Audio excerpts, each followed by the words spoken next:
Bismillahirrahmanirrahim. Assalamualaikum warahmatullahi wabarakatuh. Salam Ramadan 1441 Hijrah. Bertemu kita dalam live notes. Bukan death note, tapi live notes ataupun nota yang menghidupkan. InsyaAllah sepanjang Ramadan tahun ini kami berhajat ingin berkongsi sedikit sebanyak tadabbur dari Al-Quran. So pada hari ini tajuk yang kami ataupun tema lah yang kami nak sampaikan adalah Ramadan dan Al-Quran. InsyaAllah kita start dengan juzuk yang pertama pada hari ini. Since hari ini adalah 1 Ramadan, basically dalam juzuk pertama ni dibahagikan kepada 4 bahagian ataupun 4 penceritaan based on setiap rubuk atau mikrok. Apa itu rubuk atau mikrok? Alah, yang bunga-bunga tu.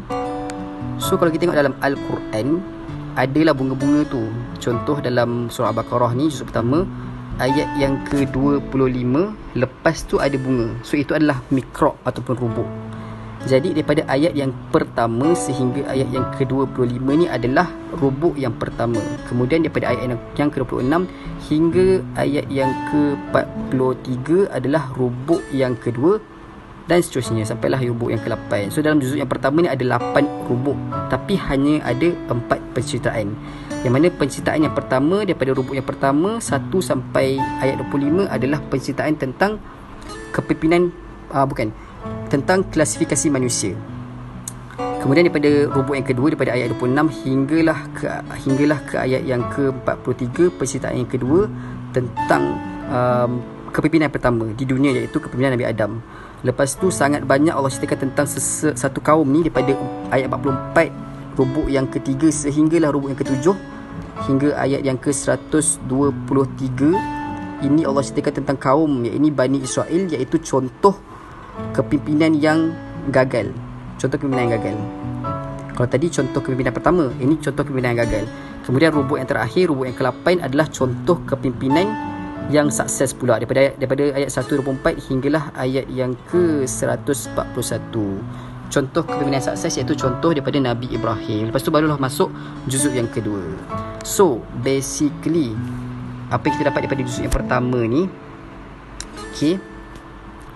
kalau kita tengok ada 4 bahagian ataupun 4 penceritaan, iaitu yang pertama Allah ceritakan tentang klasifikasi manusia. So basically hari ini sebenarnya kami nak share hanyalah pada bahagian yang pertama je, ataupun penceritaan yang pertama, iaitu penceritaan tentang klasifikasi manusia.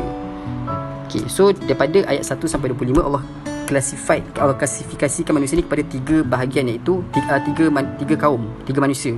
Iaitu yang pertama adalah orang mukmin daripada ayat 1 sampai 5, kemudian orang kafir ayat 6 sampai 7, dan sangat banyak Allah ceritakan tentang orang munafik daripada ayat ke-8 hinggalah ayat ke-25. So seperti yang kita tahu, Ramadan ni sinonim dengan bulan Al-Quran. So semua orang kejar nak habiskan sehari 1 juzuk. Ada yang nak khatam Al-Quran sampai 3 kali. Tapi bila kita melihat kembali kepada klasifikasi manusia tadi dalam rubuk yang pertama, which is ayat yang kedua, Allah cakap kitab ni tiada keraguan dan menjadi petunjuk bagi orang yang bertakwa. Jadi siapa sebenarnya orang yang bertakwa ni?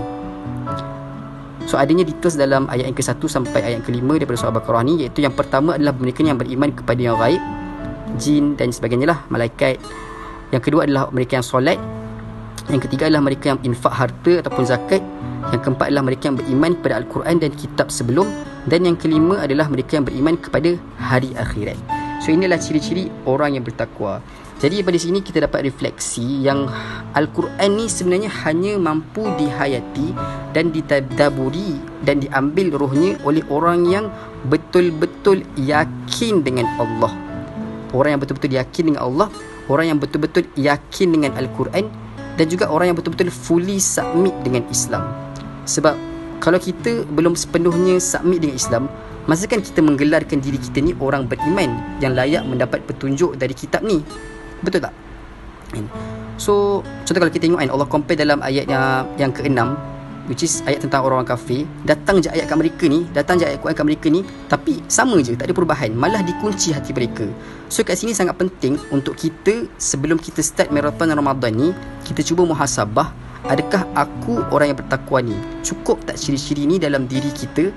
Kalau belum, letaklah aim Ramadan tahun ni untuk kita capai ciri-ciri bertakwa tu. Moga-moga at the end of Ramadan ni bukan sekadar khatam Al-Quran je, tapi dapat petunjuk yang dijanjikan Allah daripada Al-Quran tu.